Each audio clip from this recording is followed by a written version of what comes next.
Oke guys, balik lagi bersama saya Rifai Uchiha. Kali ini kita akan setting Linksys E2500 menjadi akses point pelanggan rumahan. Di sini saya selalu pakai voucheran untuk pelanggan rumahan. Sekarang kan lagi musim hujan.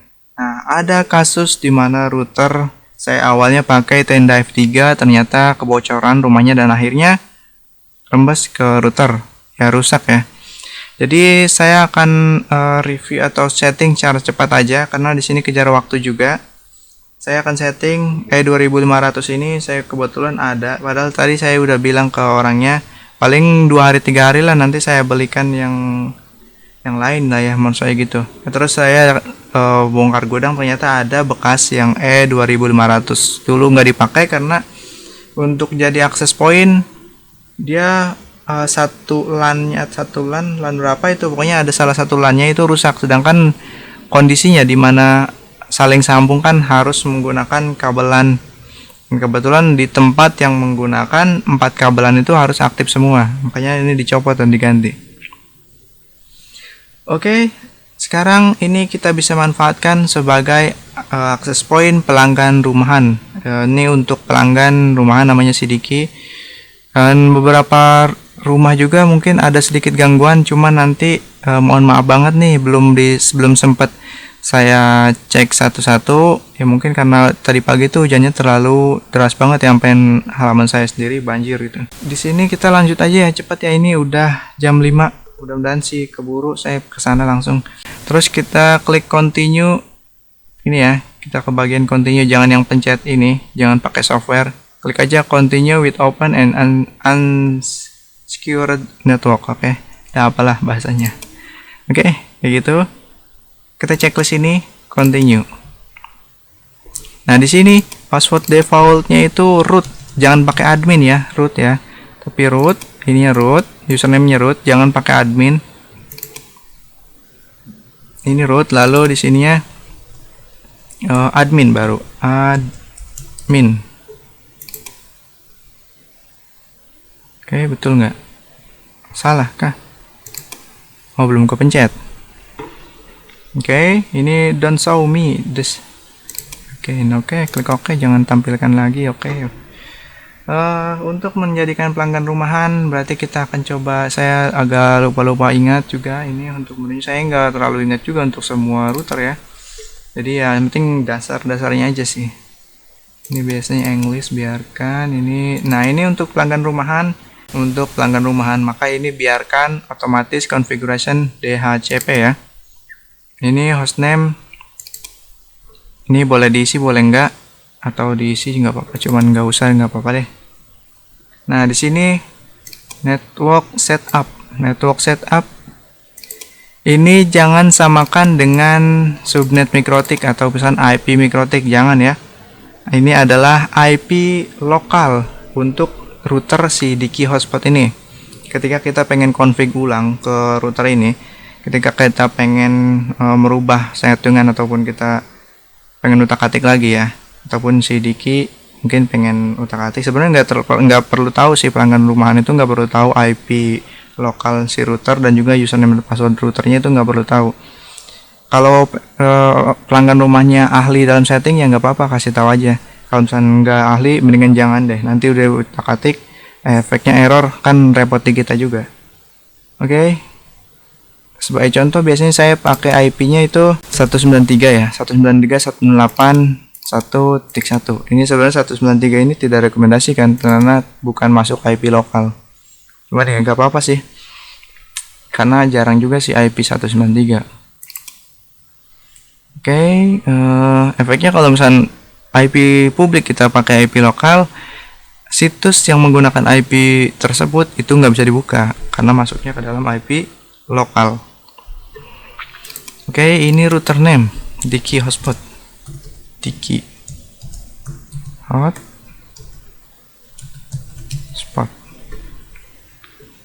DHCP server. Nah, ini berbeda dengan jika kita setting sebagai access point, itu DHCP wajib di disable kan. Sedangkan jika kita untuk pelanggan rumahan, access point router pelanggan rumahan, atau bahasa yang biasa kita pakai itu modem ya. Untuk jadi modem pelanggan rumahan gitu ya.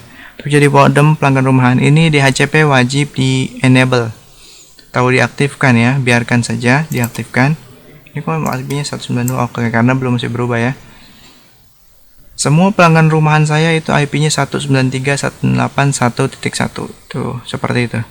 Jadi semua, pokoknya untuk modem pelanggan rumahan itu IP-nya boleh sama semua ya. Jadi rumah Diki, rumah si B, rumah C, rumah D itu IP-nya boleh sama 193.168.1.1 ataupun mungkin biasanya kalian pakainya 10.10.10.1 kayak gitu ya. Itu nggak apa-apa, pokoknya sama semua nggak apa-apa IP kalau misalnya, karena terhubungnya ke bagian WAN ya, bukan LAN. Ingat, nanti di rumahnya si Diki itu coloknya ke bagian LAN, ke bagian WAN, bukan LAN. Oke, lanjut kita ke bagian apa ini? Ini time zone Indonesia. Karena saya dari Indonesia. Indonesia nggak ada, setuju aja deh. Thailand, Rusia. Oke, save. Ingat IP-nya ini 193 ya. T193 193.68.1.1.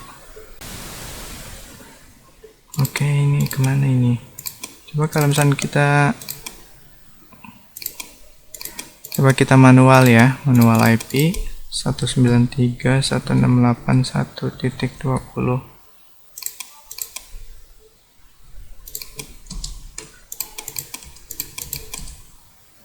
Nah ini, kok manual IP baru bisa? Nanti ada yang salah ini ya. Root admin. Oke, close dulu. DHCP servernya. DHCP server masih enable. DNS mungkin ya, dia penyebabnya.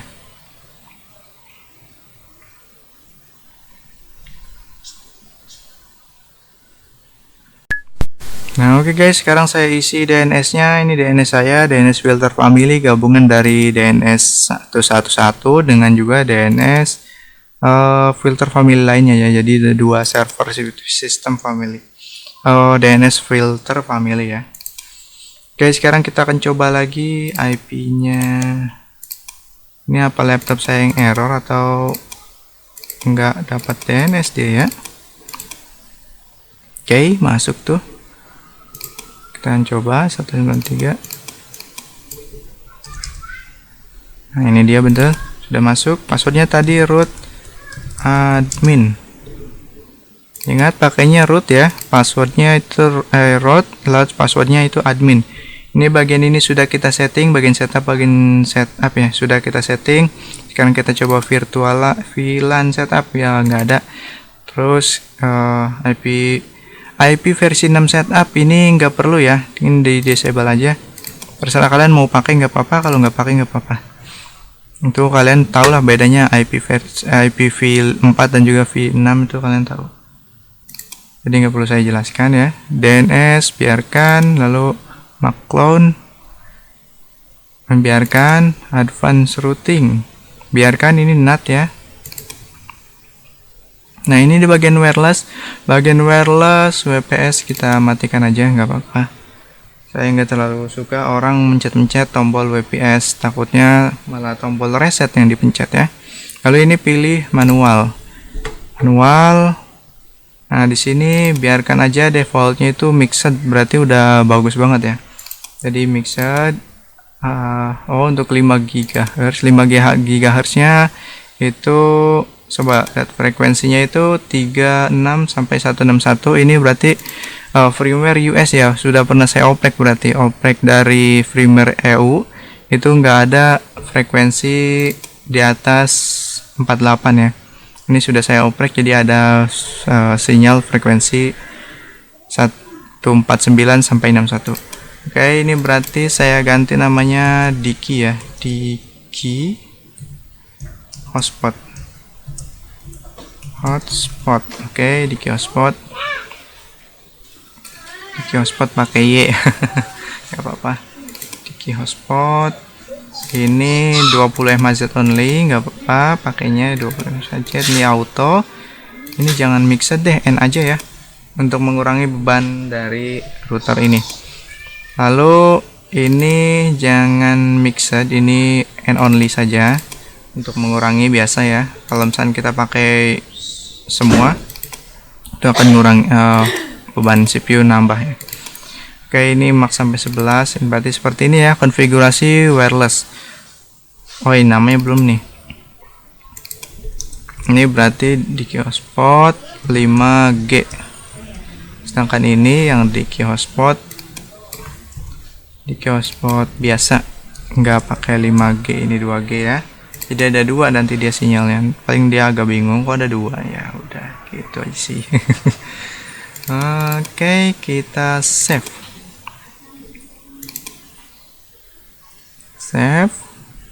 Bagian basic wireless setting sudah di setting. Lalu wireless security ini harus diisi ya, karena untuk si Diki. Cuman di sini saya skip ya. Ingat ini ya personal, seperti ini juga personal. Kalian isi password untuk passwordnya si Diki ya, password router pelanggan rumahan. Ini hanya untuk pelanggan rumahannya saja yang tahu ya. Kita sebagai admin jaringan boleh tahu, boleh juga enggak. Oke, karena kan nggak mungkin juga kita utak-atik modem di rumah router, di rumah pelanggan. Paling kalau ada kendala doang, paling kita reset kan, kayak gitu. Oke. Passwordnya ini videonya saya skip dulu, saya isi password ya. Intinya password contoh misalnya 123456778 deh, kayak gitu ya. 123456778. Password ini juga 123456778 sebagai contoh. Ini password wifi. Ingat, beda dengan jika kita setting sebagai access point. Jika sebagai access point itu nggak harus diisi atau nggak pakai password wifi, sedangkan jika untuk pelanggan rumahan ini password wifi harus kita isi ya, dan hanya anggota keluarga rumah itu saja yang boleh tahu password ini ya, kayak gitu. Oke, saya skip dulu videonya. Oke, tadi bagian wireless security sudah kita isi, tapi saya skip ya, karena itu kan password hanya untuk pelanggan rumahan itu aja yang boleh tahu ya, ini rahasia. Lalu GUES access, nih GUES access di ini udah di no ya, berarti nggak ada. Coba sini di hotspot GUES ada nggak sih di hotspot GUES? Nggak ada ya, berarti di ini udah masuknya disable ya. Ini udah disable, tapi padahal di sininya ada enable disable. Oke. Biarin aja deh, begitu ya. Karena ini di sini nggak ada juga sih. Adanya di hotspot 5G. Oke, terus wireless mark filter ini biarkan saja. Lalu security ini untuk firewall ini 6, nyanin mouse. Multicast biasanya saya disable sih, disable aja deh. Saya filter ya, saya filter multicast.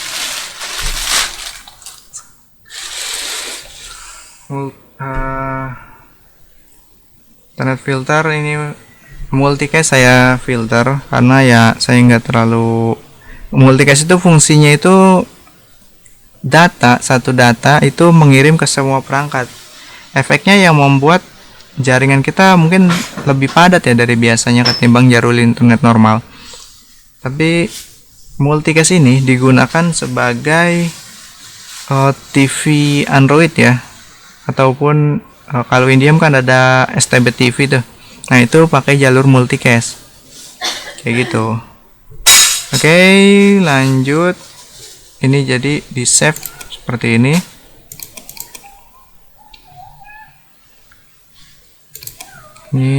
Ini biarkan. Stroke ini karena ada fitur USB-nya ya. Jadi biarkan aja deh, di skip aja. Kita kejar waktu. Akses police-nya ini biarkan aja. Application and gaming. Apa ini application gaming? Oke, ini biarkan, coba di skip terus. Nih DMZ biarkan aja. IP version 6 firewall. Oke, biarin aja.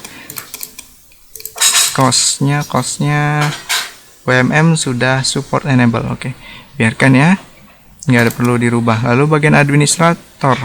Nah, ini administrator tadi yang kita login, username-nya itu root, passwordnya itu admin. Nah, di sini kita bisa rubah passwordnya sesuai yang kita inginkan. Ini ingat hanya kita sebagai admin jaringan yang boleh tahu, sedangkan untuk pelanggan rumahan ini password dari router tersebut, bukan password wifi tadi ya. Ini password untuk router. Itu pelanggan rumahan nggak perlu tahu. Kecuali emang pelanggan rumahnya udah ahli dalam setting-setting. Kan lumayan juga bisa ngebantu kita ketika ada error, dia bisa setting sendiri gitu. Tapi kalau misalnya kita pengen nggak kasih, nggak apa-apa juga, itu kan hak kita juga. Oke, saya skip dulu ya videonya. Saya mau isi password ini. Nah, ini sudah saya masukkan password yang baru. Lalu ini via akses biarkan HTTP. Remote ini disable, nggak pernah saya remote router atau modem pelanggan. UPnP biasanya saya disable aja seperti ini. Lalu save, enable nggak apa-apa, UPnP di disable nggak apa-apa, itu kan ini pelanggan rumahan jadi nggak akan masuk ke dalam perangkat yang lain ya, dalam jaringan wifi. Root, ini masih root. Oke, nah ini dia sudah masuk. Lalu bagian log ada apa aja? Nggak ada apa-apa, biarkan. Diagnosis biarkan. Factory default ini nggak ada. Firmware update ini biarkan. Lalu status. Oke, ini sudah selesai. Ini untuk router si Diki hotspot. Itu aja ya cara setting E2500 merek Linksys atau Cisco di setting sebagai akses point pelanggan rumahan. Terima kasih sudah menonton. Jangan lupa like, subscribe, juga komen. Ditunggu video berikutnya.